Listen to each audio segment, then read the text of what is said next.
So hello everyone, कैसे हो आप लोग। मेरा नाम प्रियांशु गुप्ता है। Welcome to Priyanshu blogs YouTube channel. तो मेरे साथ एक नया चेहरा है। मैंने ऑलरेडी बोला था मैं बहुत सारे लोगों के साथ कोलैब करूंगा और मैंने आपको बताना था अब्दुल भाई जो हैं वो 15 डेज़ का भी क्वारंटीन करके आए हैं। तो सबसे पहले अब्दुल के भाई के बारे में जानते हैं, ये कहाँ से हैं, कौन सा कोर्स है और कब आए थे, कब वीज़ा आया था।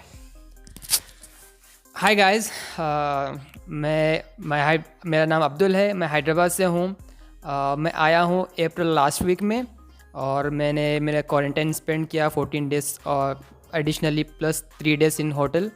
So all together it's for 15 to 16 days and after that मैं बाहर निकला हूँ। It's amazing country, Canada. मैं उम्मीद करता हूँ जो भी एस्पिरेंट्स है कनाडा आने के लिए वो जल्द से जल्द यानी आगे बढ़िए और कनाडा आइए, स्टडीज़ करिए। बहुत सारी अपॉर्चुनिटीज़ है आप लोग के लिए।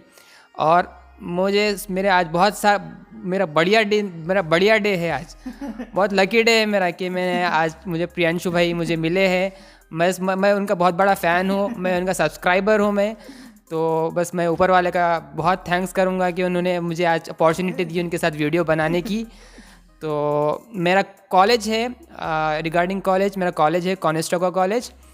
मेरा प्रोग्राम है applied network infrastructure and system administration and I am in वो फर्स्ट सेमेस्टर। सो अभी क्लासेस तो ऑनलाइन चल रहे हैं। तो गाइज मैं again one more time I would like to thank to Priyanshu भाई to give me a chance to make a video with him. चलो मैं इनसे क्वेश्चंस पूछ रहा हूँ तो आप इसे पकड़ लीजिए भाई। Okay. तो आपसे आज सबसे पहला क्वेश्चन है कि आपका वीज़ा कब आया था, क्या ड्यूरेशन थी। मैंने मेरा वीज़ा फ़ाइल किया था पैंडमिक स्टार्ट होने से पहले, यानी मार्च में, लास्ट ईयर मार्च 2020, 3 मार्च 2020 को मैंने फ़ाइल किया था। लेकिन पैंडमिक होने की वजह से उन्होंने वीज़ा प्रोसेसिंग पूरा हॉल्ट पे रख दिया था। तो मेरा वीज़ा आया है जनवरी 2021 में। ऑलमोस्ट 8 to 10 मंथ्स लगे हैं वीज़ा आने के लिए। फिर मेरा जनवरी इनटेक भी मेरा मिस आउट हो गया था, तो मुझे अगेन फिर मई के लिए डिफ़र करना पड़ा।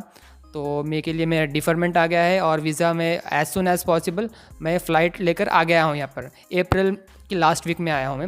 और 3 डेज़ फिर आने के बाद 3 डेज़ होटल क्वारंटीन किया ना मैंने। उसके बाद रिमेनिंग जो डेज़ है मैंने एक रूम लिया था, वहाँ पर क्वारंटीन ख़त्म किया हूँ मैंने। और जो क्वारंटीन का खर्चा आया था वो कितना खर्चा आया था, स्टूडेंट्स को पता लग जाता। ओके, मैंने जो 14 डेज़ क्वारंटीन किया था उसका जो कॉस्ट हुआ था वो ऑलमोस्ट $200।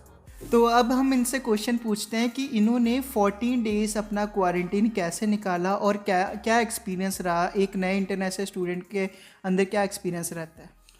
मैंने एयरपोर्ट पर लैंड हुआ मैंने, तो लोग ने मुझे वहाँ पर टेस्ट किया, इंस्टेंटली टेस्ट किया। फिर उसके बाद मुझे होटल में भेजा था। तो बाय द मीन टाइम वो लोग आपको एयरपोर्ट पे एक किट देंगे, टेस्टिंग किट। तो वो आपको ऑन 14th डे आपको घर पर जब आइसोलेट होते हो, आप क्वारंटीन होते हो, तो आपको कंप्लीट होने के बाद आपको एक नर्स से इंटरेक्ट कराएंगे वो लोग। तो वो नर्स आपको इंस्ट्रक्शन देंगे कि कैसे टेस्ट करना होगा, आपको कैसा सैंपल लेना होगा। आफ्टर दैट आपको वो सैंपल एक आपको कोरियर में पैक करना होगा। पैक कर आपको घर के बाहर रखना होगा, डिलीवरी बॉय आकर पिकअप करेगा। फिर after 2 to 3 days you will get your covid test results.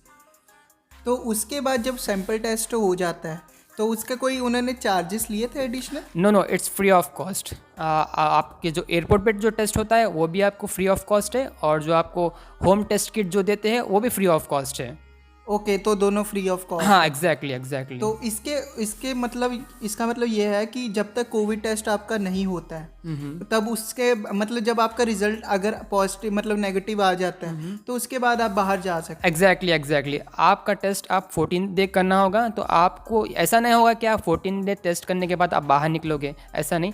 बस आपको 14 डे के बाद आपको रिजल्ट के लिए भी वेट करना होगा, जो 2 to 3 डेज़ मैक्सिमम लगेंगे।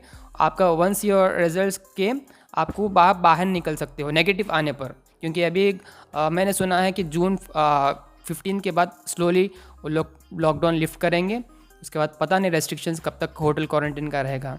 एक सबसे बड़ा रीज़न आता है, एक कॉलेज वालों ने फीस बढ़ा दिया। सेकंड जो है डॉलर का रेट 60 रुपीज़ हो चुका है।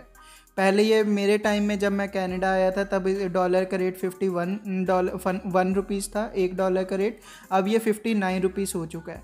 तो ये एक मेन फैक्टर हो सकता है। तो जॉब के रिलेटेड बात करते हैं। आप क्वारंटीन से बाहर आ गए हो, तो मैंने सुना है कि आपको शायद लाइसेंस आपने अप्लाई किया था और आपको जॉब मिल गई। तो अपना एक्सपीरियंस बता दो कि ताकि आने वाले बच्चे थोड़ा सा प्रिपेयर हैं इसके रिलेटेड। ओके, जैसे ही मेरा क्वारंटीन ख़त्म हुआ और मेरा कोविड रिज़ल्ट नेगेटिव आया है, मैंने सिक्योरिटी के लिए एग्ज़ाम के लिए अप्रोच हुआ हूँ मैं। आपको पहले एग्ज़ाम की डेट बुक करना होगा, फिर आपको डॉक्यूमेंट्स रहेंगे, आपको प्रिपेयर होना होगा उसमें। फिर आप जब एग्ज़ाम लिख दोगे विद इन फ्यू डेज़ आपको रिज़ल्ट आ जाएगा उसका। फिर आपको उसके एग्ज़ाम के बाद रिज़ल्ट आने के बाद फिर आपको लाइसेंस के लिए अप्लाई करना होगा। फिर लाइसेंस को ऑलमोस्ट 8 to 10 डेज़ लगेंगे। फिर आप as soon as your licence came, आपको फिर कोई एजेंसी के लिए एजेंसी को अप्रोच होना होगा जॉब्स के लिए।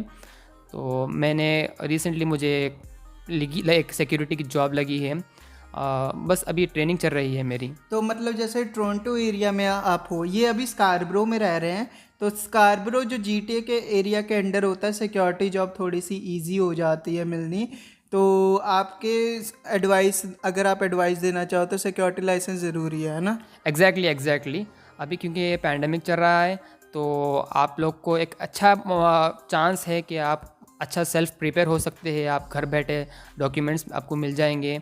और आप अभी फ़िलहाल अभी जो करंट एट द सिचुएशन में आपको ऑनलाइन और ऑफलाइन एग्ज़ाम भी प्रोवाइड कर रहे हैं। आप यानी इन पर्सन आप सेंटर पर जाके भी एग्ज़ाम लिख सकते हो, और आप चाहे तो आप घर बैठे भी प्रॉक्टर्ड एग्ज़ाम होगा वो, क्योंकि वो सब मॉनिटर करेंगे।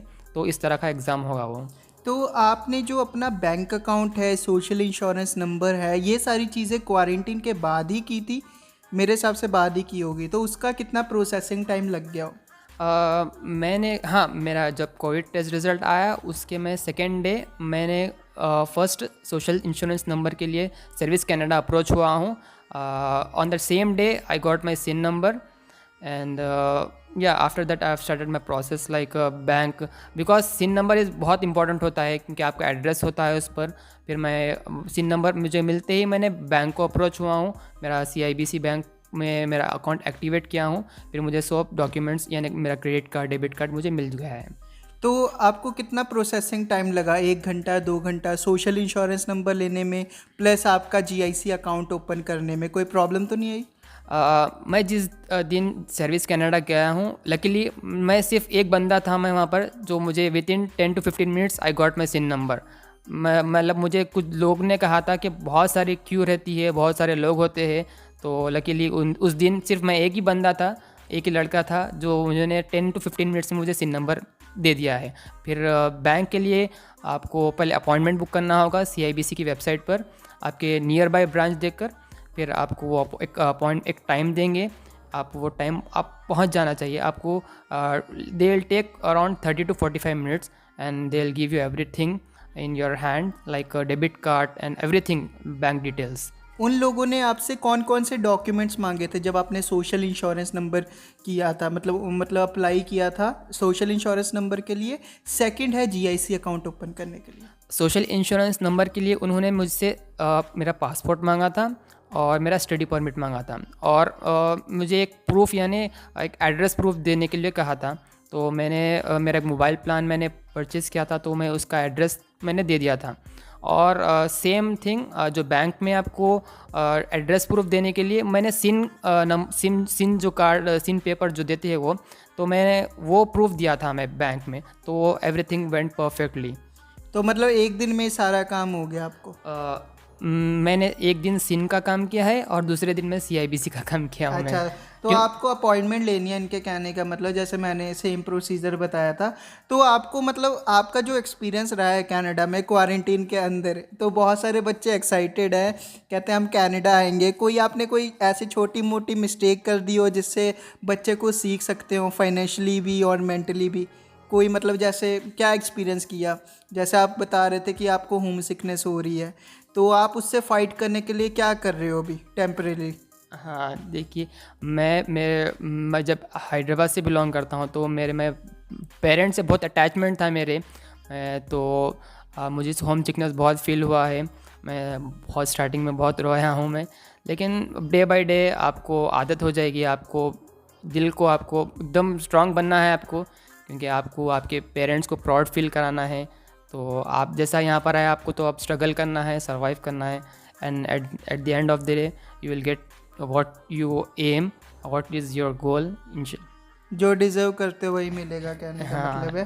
तो आप अपने एक्सपीरियंस से ये बताओ कि कोई गलती की आपने छोटी सी, कि आप उससे सोच रहे हो कि शायद मेरा टाइम बच जाता या मेरे थोड़े पैसे बच जाते, कोई टैक्टिक्स आपने अप्लाई किया हो, जैसे आप क्वारंटीन में हो आपने ग्रोसरी मंगाई हो, ज़्यादा पैसे दे दिए हो, कोई ऐसा आइडिया वगैरह?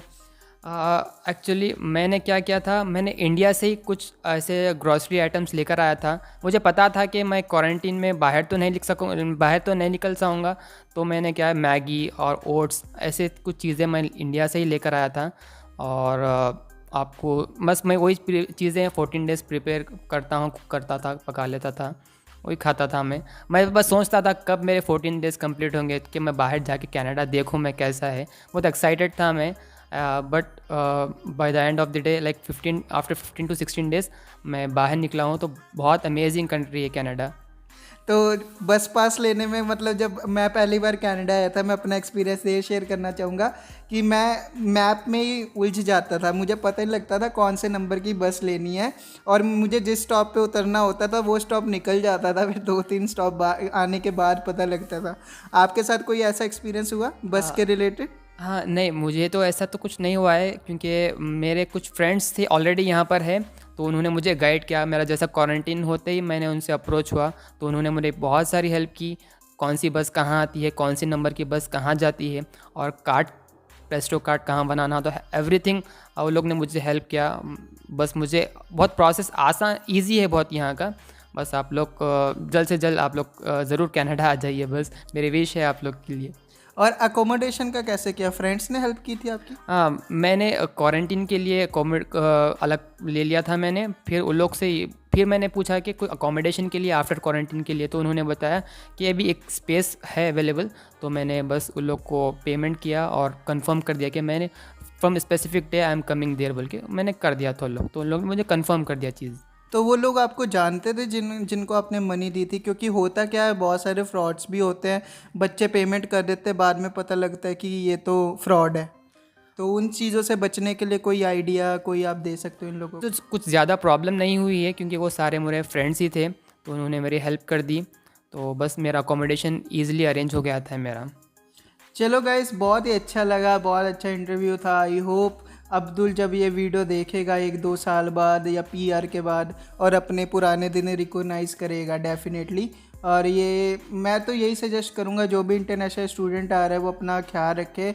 और आप अपनी तरफ से क्या मैसेज देना चाह रहे हो, जो नए लोग आ रहे हैं, डिफरेंट कम्युनिटी को बिलोंग करते हैं और डिफरेंट जगह से आते हैं, उनके अंदर थोड़ा सा डर रहता है कनाडा के रिलेटेड, क्योंकि पेरेंट्स से दूर आना बहुत ही बड़ी बात है, क्योंकि हम अपना सारा टाइम पेरेंट्स के साथ व्यतीत करते हैं। तो आप कोई टिप देना चाहते हो, एंडिंग में कुछ बोलना चाहते हो जो भी व्यूवर्स देख रहे हैं? बस मैं यही कहूँगा कि आप लोग अपने आप को बहुत स्ट्रॉन्ग करके आइए, क्योंकि यहाँ की जो लाइफ है बहुत अमेजिंग है। बस आप लोग को थोड़ा स्ट्रगल और थोड़ा कुछ सेक्रीफाइस करना होगा। सेक्रीफाइस आई मीन लाइक आप लोग फैमिली से डिपार्ट होते हो तो थोड़ा बहुत होम सिकनेस रहती है, पेरेंट्स को मिस करते हो, तो ये चीज़ स्लोली इस चीज़ ये भी चले जाएगी। तो बस आप लोग ये चीज़ों का ख्याल रख कर आइए, और मैं उम्मीद करता हूँ आप लोग बहुत जल्द से जल्द कनाडा पहुँच जाओगे, और आप लोग फिर एक्सपीरियंस करोगे कि कैसा होगा कनाडा। फिर आप लोग वीडियो बनाओगे तो मैं ज़रूर देखूँगा वो वीडियो। चलो, all the very best guys, बहुत अच्छा लगा। और वीडियो को लाइक कर देना, चैनल को सब्सक्राइब कर देना।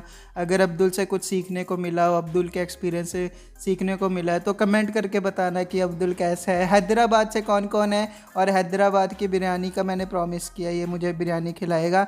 तो आप लोग मुझे बताइएगा कि हैदराबाद से कौन कौन है, और आपकी जो शहर की फेवरेट डिश कौन सी है, ठीक है, ताकि आप इधर आके मेरे लिए बना के मुझे खिलाओ, ठीक है। अब अब्दुल से शुरुआत होगी। थैंक यू सो मच, अपना ख्याल रखना, love you all, bye bye, take care, ठीक है, बाय बाय कह दो सब। Bye, thank you so much guys, bye.